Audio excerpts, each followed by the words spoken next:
जरा सोचिए, एक बहुत बड़ी मल्टीनेशनल कंपनी या किसी ई कॉमर्स दिग्गज का डेटाबेस अचानक हैक हो जाता है, जो आजकल काफी आम बात हो गई है। बिल्कुल। और करोड़ों यूजर्स की निजी जानकारी, उनके पासवर्ड्स, उनकी खरीदारी का हिस्ट्री, ये सब कुछ खतरे में पड़ जाता है। कंपनी के बोर्ड रूम में पूरी तरह से खलबली मची हुई है। जाहिर सी बात है, ऐसी स्थिति में पैनिक तो होगा ही। हाँ, तो नुकसान का आकलन करने और सुरक्षा खामियों की जांच के लिए ऑडिटर्स की एक टीम बुलाई जाती है। अब लोग दरवाजे की तरफ देखते हैं और उम्मीद करते हैं कि कुछ हैकर्स या लैपटॉप पकड़े हुए आईटी वाले जीनियस अंदर आएंगे। सही कहा, हुडी पहने हुए कुछ लोग। हाँ, वही वही। लेकिन तभी एक काला कोट पहने हुए एक वकील और हाथ में फाइनेंशियल स्टेटमेंट्स लिए हुए एक चार्टर्ड अकाउंटेंट कमरे में एंट्री लेते हैं। ये सुनने में थोड़ा अजीब जरूर लगता है ना? शायद ये दृश्य किसी सस्पेंस फिल्म का लगे, लेकिन असल में ये आज की सबसे बड़ी कॉर्पोरेट सच्चाई बनने जा रही है। देखिए, ये दृश्य जितना चौंकाने वाला लगता है ना, असल में ये उतना ही व्यावहारिक भी है। क्योंकि जब भी हम डेटा की बात करते हैं तो हमारी सोच सिर्फ सर्वर, फायरवॉल और एन्क्रिप्शन के आगे नहीं बढ़ती। हमें लगता है डेटा डिजिटल है तो सुरक्षा भी सिर्फ एक टेक एक्सपर्ट ही करेगा। बिल्कुल, हमने ये मान लिया है। लेकिन आज के इस गहन विश्लेषण का मुख्य विषय यही है कि कैसे ये पुरानी धारणा अब टूट रही है। एकदम सही। और इस बदलाव को गहराई से समझने के लिए हमारे पास एक बहुत ही बेहतरीन स्रोत है। AIDI द्वारा प्रकाशित एक हालिया लेख जो इंडिपेंडेंट डेटा ऑडिटर कम्युनिटी यानी स्वतंत्र डेटा ऑडिटर समुदाय के तेजी से हो रहे विकास पर चर्चा करता है। जी। तो आज का हमारा मिशन यही है कि हम समझें कि कैसे digital personal data protection act यानी DPDPA के आने के बाद चार्टर्ड अकाउंटेंट्स, वकील और कंपनी सेक्रेटरी जैसे गैर तकनीकी पेशावर भी डेटा प्राइवेसी की इस नई दुनिया के अहम खिलाड़ी बन रहे हैं। तो इस लेख का जो सबसे बुनियादी आधार है ना, वो DPDPA का एक विशेष प्रावधान है। इस नए कानून के तहत कुछ संगठनों को सिग्निफिकेंट डेटा फिड्यूशरी के रूप में वर्गीकृत किया गया है।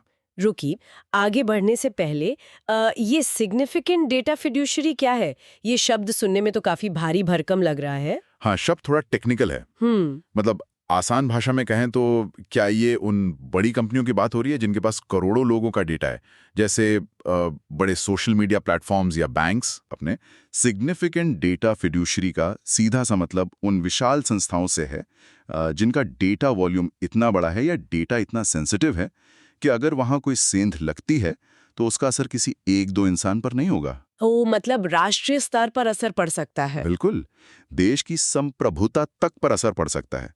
और सरकार खुद तय करती है कि कौन सी कंपनी इस श्रेणी में आएगी, क्योंकि इनका प्रभाव इतना व्यापक है ना, इसलिए इन पर निगरानी भी सबसे कड़ी होती है। अच्छा। इन्हें यह साबित करना होता है कि वो DPDPA के कड़े नियमों का अक्षरशः पालन कर रहे हैं, और इसके लिए इन्हें अनिवार्य रूप से इंडिपेंडेंट डेटा ऑडिटर यानी IDA की नियुक्ति करनी होती है। ठीक है, तो आइए इसको थोड़ा विस्तार से समझते हैं। लेख में ये बताया गया है कि इस ऑडिट के काम के लिए जो प्राइवेसी ऑडिटर्स हैं या ISO 70001 के जो लीड ऑडिटर्स होते हैं, उनका IDA बनना एक बहुत ही स्वाभाविक कदम है। क्योंकि वो पहले से ही टेक्निकल सुरक्षा के थीले में काम कर रहे हैं।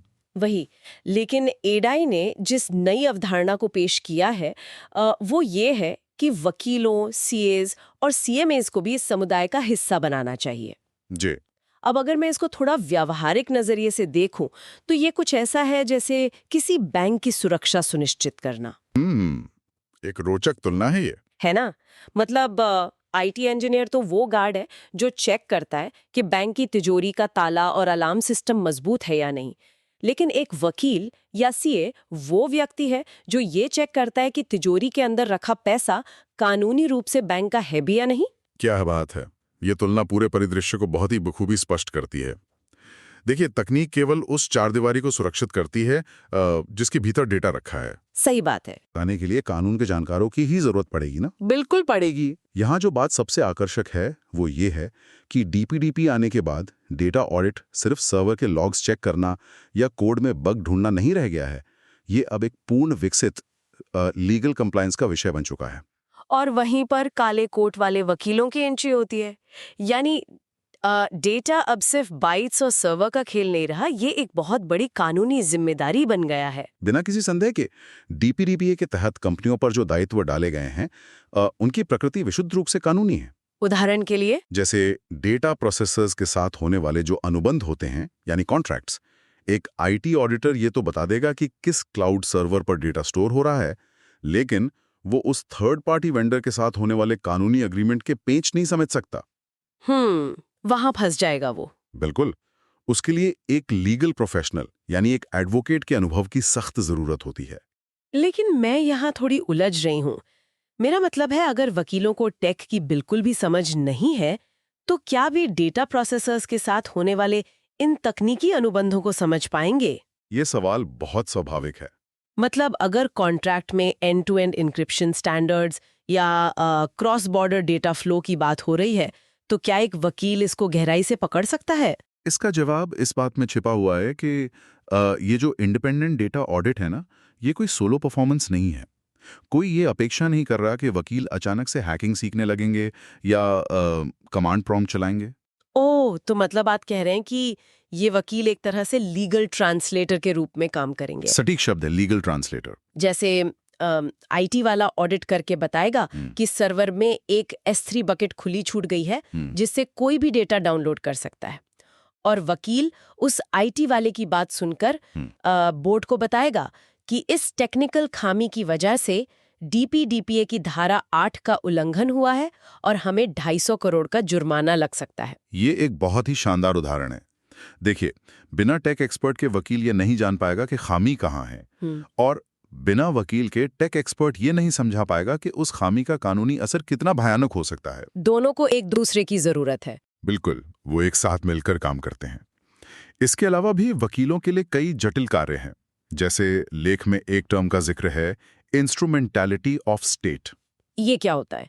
सुनकर तो काफी टेक्निकल लीगल टर्म लग रहा है। आसान शब्दों में इसका मतलब ये तय करना है कि क्या कोई संस्था सरकार के एक अंग या साधन के रूप में काम कर रही है। अच्छा, जैसे कि मान लीजिए एक सरकारी अस्पताल का डेटाबेस है और एक प्राइवेट क्लिनिक का डेटाबेस है। कानून तो दोनों पर लगता है, लेकिन क्या सरकारी तंत्र का हिस्सा होने के नाते अस्पताल को डीपीडीपीए के तहत कुछ विशेष छूट मिलनी चाहिए? ये तय करना तो विशुद्ध रूप से कानूनी बैलेंस ही है। एग्जैक्टली। इसके अलावा अगर ग्राहकों की शिकायतों के लिए बनाई गई ग्रीवेंस एड्रेसल प्रणाली फेल हो जाती है, या मान लीजिए डेटा प्रोटेक्शन बोर्ड कोई शो कॉज नोटिस भेज देता है, तो उसका जवाब तो वकील ही देगा। बिल्कुल, उसके लिए एडवोकेट ही चाहिए। ये तो बहुत ही तार्किक लग रहा है, और मैंने सोर्स में पढ़ा कि वकीलों की इस अहम भूमिका को और ज्यादा क्लियर करने के लिए ADAI इसी 23 मई को सुबह 11 बजे एक विशेष वर्चुअल टॉक भी आयोजित कर रहा है। जी हाँ, इस वर्चुअल टॉक का मुख्य उद्देश्य ही वकीलों के मन में चल रही शंकाओं को दूर करना है और उन्हें इस नए कार्यक्षेत्र के अवसरों से परिचित कराना है। सही है। तो चलिए, वकील तो हमने जुर्माने और सरकारी नोटिस के कानूनी दर्द से बचा रहे हैं, लेकिन अब सवाल ये उठता है कि कंपनियां ये कानूनी दर्द मोल ही क्यों ले रही हैं? प्रॉफिट के लिए? वही ना, वो लोगों का डेटा इतना पैसा और संसाधन खर्च करके इकट्ठा ही क्यों कर रही हैं? मुनाफे के लिए। और जैसे ही बात मुनाफे, पैसे और डेटा की असली कीमत की आती है, तो हमें वकीलों से आगे बढ़कर उन लोगों के पास जाना पड़ता है जो बैलेंस शीट की भाषा सबसे अच्छी तरह समझते हैं। यानी हमारे चार्टर्ड अकाउंटेंट्स और कॉस्ट अकाउंटेंट्स। बिल्कुल, CAs और CMAs की बात आती है। अगर हम इसको थोड़ा व्यापक संदर्भ से जोड़कर देखें ना, बिल्कुल, तो ये पूरी डिजिटल इकोनॉमी और डेटा इंडस्ट्री आज सिर्फ एक ही धुरी पर घूम रही है, और वो है डेटा मोनेटाइजेशन। हाँ, डेटा का मुद्रीकरण। आज दुनिया की सबसे बड़ी कंपनियां इसलिए बड़ी नहीं हैं कि उनके पास आलीशान बिल्डिंग्स हैं, वो इसलिए बड़ी हैं क्योंकि उनके पास डेटा है जिसे वे विज्ञापनों और सर्विसेज के रूप में भुनाती हैं। सही बात है। लेकिन डीपीडीपीए के आने के बाद अब आप बिना स्पष्ट सहमति के इस डेटा का इस्तेमाल करके पैसे नहीं छाप सकते। यहाँ बात सच में बहुत दिलचस्प हो जाती है। इसका मतलब है कि डेटा अब सिर्फ मालूमात या जानकारी नहीं है, ये एक प्रोडक्ट बन चुका है। लेकिन मैं सोच रही थी कि एक CA इस डेटा ऑडिट में करेगा क्या? क्या वो डेटाबेस की रोज और कॉलम्स गिनकर उनका भाव लगाएगा? कुछ हद तक आप ऐसा कह सकती हैं, लेकिन बड़ा स्पष्ट करता है कि डेटा मोनेटाइजेशन सीधे तौर पे डेटा वैल्यूएशन यानी डेटा के मूल्यांकन की ओर नहीं जाता है। अच्छा। डेटा गवर्नेंस की दुनिया में एक काफी अहम प्रक्रिया होती है जिसे प्रोफाइलिंग ऑफ डेटा प्रिंसिपल कहा जाता है। यानी किसी यूजर की पसंद नापसंद और उसके बिहेवियर का एक डिजिटल खाका तैयार करना। एकदम सटीक। अब मान लीजिए एक ई-कॉमर्स कंपनी है, वो सिर्फ ये नहीं जानती कि आपका, मेरा मतलब किसी का भी नाम क्या है, वो ये भी जानती है कि लोग रात को 11 बजे अक्सर क्या सर्च करते हैं और उनकी खर्च करने की कैपेसिटी कितनी है। टारगेटेड एड्स के लिए। जी। और इस प्रोफाइलिंग के आधार पर उस डेटा का एक स्पष्ट फाइनेंशियल वैल्यू तय होता है। उदाहरण के तौर पर एक नया यूजर लाने में कंपनी को 100 रुपये लगते हैं, लेकिन उस यूजर की प्रोफाइल देखकर एड्स दिखाने से कंपनी साल भर में 1000 रुपये कमाती है। तो इसका मतलब हर यूजर के डेटा की एक ठीक ठाक कीमत है। बिल्कुल है। और एसेट्स यानी संपत्तियों का मूल्यांकन और ऑडिट कौन करता है? चार्टर्ड अकाउंटेंट्स करते हैं। वाह! यानी किसी कंपनी के सर्वर में रखा डेटा अब केवल 1 और 0 का कोई आम सा जाल नहीं रह गया है। ये एक डिजिटल इन्वेंट्री बन चुका है, जिसका एक ठोस आर्थिक मूल्य है। सही कहा। आज डेटा किसी भी बड़ी टेक कंपनी की बैलेंस शीट की सबसे कीमती एसेट है। अब सीए ये ऑडिट करेगा कि कंपनी जो दावा कर रही है कि उसके पास 5 करोड़ यूजर्स का डेटा है, उस डेटा से आगे कितना रेवेन्यू आने वाला है। और इसमें डीपीडीपीए का पेंच कहाँ फंसता है? फंसता है ना। अगर सीए अपने ऑडिट में पाता है कि उन 5 करोड़ यूजर्स में से 2 करोड़ यूजर्स का डेटा बिना उनकी सहमति यानी वैलिड कंसेंट के इकट्ठा किया गया है, तो क्या होगा? तो वो डेटा तो कानूनन इनवैलिड हो जाएगा, और इनवैलिड होते ही उस डेटा का फाइनेंशियल वैल्यू सीधा 0 हो जाएगा। बल्कि बात सिर्फ 0 होने की नहीं है, वो अवैध डेटा कंपनी के लिए एक लायबिलिटी यानी देनदारी बन जाएगा। ओहो, क्योंकि उस पर जुर्माना लग सकता है। जी, डीपीडीपीए के तहत करोड़ों का जुर्माना। निवेशकों को ये जानने का पूरा हक है कि कंपनी जिस डेटा को अपनी बहुत बड़ी एसेट बता रही है, वो कहीं आगे चलकर कोई टॉक्सिक एसेट तो नहीं बन जाएगा। ये सच में कमाल का नजरिया है। आईटी वाला उस डेटा की टेक्निकल सुरक्षा जांच रहा है, वकील उसकी कानूनी वैधता परख रहा है, और सीए उस डेटा का आर्थिक मूल्य और फाइनेंशियल रिस्क तय कर रहा है। जी। लेकिन इस कहानी में एक और अहम किरदार है जिसका लेख में जिक्र किया गया है, कंपनी सेक्रेटरी यानी आईसीएस पेशेवर। हमने मूल्यांकन कर लिया, कानूनी बचाव भी देख लिया, अब कंपनी सेक्रेटरी यहाँ क्या करेगा? देखिए, कंपनी सेक्रेटरी किसी भी कंपनी में कॉर्पोरेट गवर्नेंस का मुख्य स्तंभ होता है। उसका काम है ये सुनिश्चित करना कि कंपनी का बोर्ड ऑफ डायरेक्टर्स जो है ना, वो देश के कानून और शेयर होल्डर्स के प्रति जवाब दे रहे हैं। ठीक है। अब सोचिए, हमने जिस सिग्निफिकेंट डेटा फिड्यूशरी की बात की, अगर वहां डेटा कंप्लायंस में कोई बड़ी चूक हो जाती है या फिर डेटा से जुड़े फाइनेंशियल रिस्क को नजरअंदाज कर दिया जाता है, तो आखिर में गज किस पर गिरेगी? जाहिर है कंपनी के टॉप मैनेजमेंट और बोर्ड ऑफ डायरेक्टर्स पे गिरेगी। जब शेयर की कीमतें गिरेंगी तो लोग उन्हीं से जवाब मांगेंगे ना। बस यही कारण है कि कंपनी सेक्रेटरी का इस डेटा ऑडिट में एक्टिव रूप से हिस्सा लेना बहुत जरूरी हो जाता है। वो एक तरह की कड़ी है। कैसी कड़ी? वो कड़ी जो ये कंफर्म करती है कि आईटी, लीगल और फाइनेंशियल ऑडिटर्स ने जो रिपोर्ट बनाई है, वो रिपोर्ट सिर्फ फाइलों में दबकर ना रह जाए। अच्छा, यानी उस रिपोर्ट को सही समय पर बोर्ड के सामने पेश करना। बिल्कुल, ताकि बोर्ड उस पर चर्चा करे और वक्त रहते सुधार कर सके। अगर कॉर्पोरेट गवर्नेंस खुद ही मजबूत नहीं है, तो फिर चाहे कितना भी बेहतरीन डेटा ऑडिट करवा लें, कंपनी को बर्बाद होने से कोई नहीं बचा सकता। तो अगर हम इन सबको एक तस्वीर में पिरोएं, तो ये एक ट्रायंगल या कहें एक मजबूत कॉर्पोरेट सुरक्षा कवच बन जाता है। वकील कानूनी मोर्चे पर कंपनी को बचा रहे हैं, सीएज और सीएमएज उस डेटा का फाइनेंशियल मूल्य आंक रहे हैं और बता रहे हैं कि बैलेंस शीट में कुछ गड़बड़ तो नहीं, और एंड में कंपनी सेक्रेटरी ये इंश्योर कर रहे हैं कि पूरा कॉर्पोरेट ढांचा इन नए नियमों के हिसाब से सुरक्षित और जवाब दे रहे हैं। और ये तीनों प्रोफेशनल्स आईटी ऑडिटर्स के साथ मिलकर कंधे से कंधा मिलाकर काम करते हैं।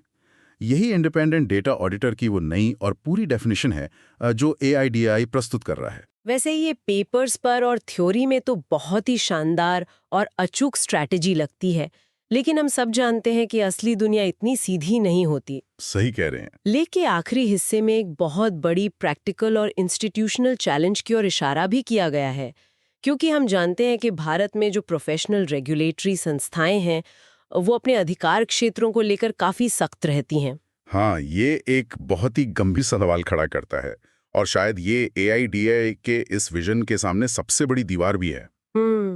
एआईडीएआई ने खुले दिल से वकीलों, सीए, सीएमएस और कंपनी सेक्रेटरीज को इनवाइट किया है।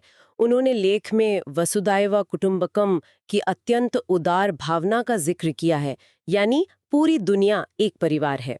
एक बहुत ही अच्छी सोच है। बिल्कुल। उनका मानना है कि डेटा प्राइवेसी जैसी जटिल चुनौती से निपटने के लिए सभी प्रोफेशनल्स को अपनी बनाई हुई सीमाएं लांघकर एक साथ आना पड़ेगा। लेकिन क्या हमारी ये एस्टैब्लिश्ड संस्थाएं इस वसुधैव कुटुंबकम को हकीकत में स्वीकार करेंगी? मेरा मतलब है बार काउंसिल ऑफ इंडिया हो, जो वकीलों की संस्था है, या ICAI हो, जो CAs की है, ये सब अपने सदस्यों के काम करने के तरीकों पर बहुत कड़े नियम बनाती हैं। टफ वॉर जिसको कहते हैं। एग्जैक्टली। हर पेशे की अपनी एक अलग कोड ऑफ कंडक्ट होती है। बड़ा सवाल तो ये है कि क्या बार काउंसिल किसी वकील को ऑफिशियली किसी डेटा ऑडिट फर्म में एक टेक ऑडिटर या CA के साथ पार्टनरशिप करने की इजाजत देगा? सही पॉइंट है। या क्या ICAI अपने मेंबर्स को इस नए हाइब्रिड प्राइवेसी डोमेन में काम करने की वो आज़ादी देगा जिसकी मांग ADI कर रहा है? तो ये तो वैसी बात हो गई कि आप कह रहे हैं कि सेना, नौसेना और वायुसेना को एक ही कमांड के तहत काम करना चाहिए। सोच तो बहुत लाजवाब है, लेकिन हर किसी का अपना एक ईगो और अपनी पुरानी परंपराएं होती हैं। ये बहुत ही सटीक एनालॉजी दी आपने। EIDI ने तो कोलैब करने और ओपन डिबेट के लिए मंच तैयार कर दिया है, लेकिन क्या ये पुरानी और ताकतवर संस्थाएं भी उसी सहयोग की भावना से आगे आएंगी? वक्त बताएगा। हाँ, क्या वे ये समझ पाएंगे कि डेटा प्राइवेसी एक ऐसा मॉन्स्टर है जिसे कोई एक पेशा की अकेले टैकल नहीं कर सकता? ये सब अभी फ्यूचर पर निर्भर करता है। तो इस पूरे गहन विश्लेषण से आखिर हम क्या निष्कर्ष निकाल सकते हैं? मुझे तो यही समझ आता है कि डेटा ऑडिट का फ्यूचर अब किसी एक साइलो में या सिर्फ IT डिपार्टमेंट के तहखानों में बंद रहकर तय नहीं हो सकता। सही बात है। डाटा अब इतना बड़ा, इतना कॉम्प्लेक्स और इतना वैल्यूएबल मुद्दा बन चुका है कि इसको हैंडल करने के लिए एक क्रॉस फंक्शनल टीम वर्क की जरूरत है, जहां अलग-अलग क्षेत्रों के एक्सपर्ट एक ही टेबल पर बैठें। मैं यही कहूंगा कि मुख्य निष्कर्ष यही है कि DPDPA के इस नए युग में डाटा ऑडिट अब सीधे बोर्डरूम लेवल का और कंपनी के अस्तित्व का मुद्दा बन गया है। डाटा के कानूनी और आर्थिक प्रभाव इतने विशाल हो गए हैं कि IDA की भूमिका निभाने के लिए सिर्फ एक कोडर काफी नहीं है। इसके लिए एक संयुक्त सेना की जरूरत है और इन पेशेवरों को भी आगे आकर अपने पारंपरिक काम से बाहर निकलने की जरूरत है। एक संयुक्त सेना, ये इन बदलावों को दर्शाने के लिए एक बहुत ही ताकतवर शब्द है। आज हमने समझा कि कैसे हमारा डाटा, जिसे लोग अक्सर बिना सोचे समझे किसी भी ऐप पर शेयर कर देते हैं, वो इन कंपनियों के लिए कितनी बड़ी जिम्मेदारी और एसेट बन चुका है। बिल्कुल। लेकिन इस चर्चा को खत्म करने से पहले एक बहुत ही गहरा सवाल उठता है जिस पर हम सबको सोचना चाहिए। जरा सोचिए, अगर आज किसी आम इंसान के डेटा का इतने सटीक तरीके से फाइनेंशियल मूल्यांकन हो रहा है और उसे कॉर्पोरेट गवर्नेंस के इतने कड़े नियमों में रखा जा रहा है, तो क्या वो दिन दूर है जब किसी कंपनी की ऑफिशियल बैलेंस शीट पर उनकी बिल्डिंग्स या बैंक बैलेंस के साथ साथ व्यक्तिगत डेटा को भी एक एसेट के रूप में करोड़ों रुपयों की कीमत के साथ लिखा जाएगा? ये काफी बड़ा बदलाव होगा, है ना? और अगर ऐसा वाकई होता है कि कंपनियों को पूरी दुनिया को ये दिखाना पड़े कि उनके पास आम लोगों के डेटा के रूप में कितनी दौलत पड़ी है, तो क्या इससे लोगों का वो नजरिया हमेशा के लिए नहीं बदल जाएगा? कौन सा नजरिया? यही कि लोग इंटरनेट पर हर रोज कितनी आसानी से उस आई एग्री बटन पर क्लिक करके अपना डेटा मुफ्त में बांट देते हैं। शायद उस दिन हमें असल में ये एहसास होगा कि हम कितनी कीमती चीज फ्री में दे रहे हैं। इस विचार पर गौर जरूर कीजिएगा। आज की इस गहन चर्चा में बस इतना ही।